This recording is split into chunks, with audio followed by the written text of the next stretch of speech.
Всем привет! Ночное предсказание. С вами я, Оля Бром.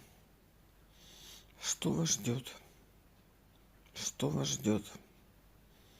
Загадаем максимально. Это месяц. В течение месяца. Что вас ждет?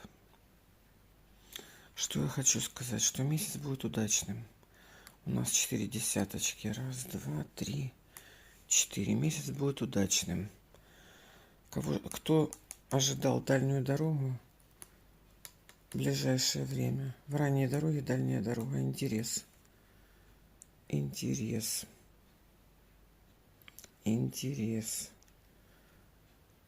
Возможно, с кем-то задержка встреча. Встреча не получается встретиться с кем-то. Интерес идет. Так, в данный момент. Второе предсказание. Тут надежду дает какая-то бубновая дама. Нечаянно. С кем-то пообщались, услышали информацию, получили надежду. Что у вас было? Вы пытались договориться, решить вопрос. Тут очень много мужчин. Казенный дом. Мужчины. Пытались договориться разными способами.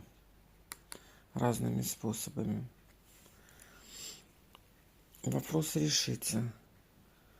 Но что-то, возможно, не устроит. Потому что нечаянно будете злиться. Смотрите, на сердце вы получаете радость, хорошие новости. Но еще остаются переживания по поводу, может быть, денег, документов, детей, казенный дом. Злитесь, но интерес-то есть. Возможно, все не складывается так, как вам хотелось бы. Но все равно я вижу подвижку в делах. Если это дорога, то дорога будет. Хорошая дальняя дорога. Дорога будет, дорога состоится. Не переживайте, не волнуйтесь. Для кого-то проиграется вот эти все переживания, злость, видите? Если вы не будете контролировать злость на физическом плане, вы можете приболеть. Небольшое обострение может быть. Такое быстро проходит, видите? 9 болезнь, 10 интересы, вопросы решаются. Что у нас тут ключевое? Давайте сосредоточимся на интересе. Интерес получаете. Какая информация, предупреждение? Не злитесь, контролируйте, пожалуйста, злость. В голове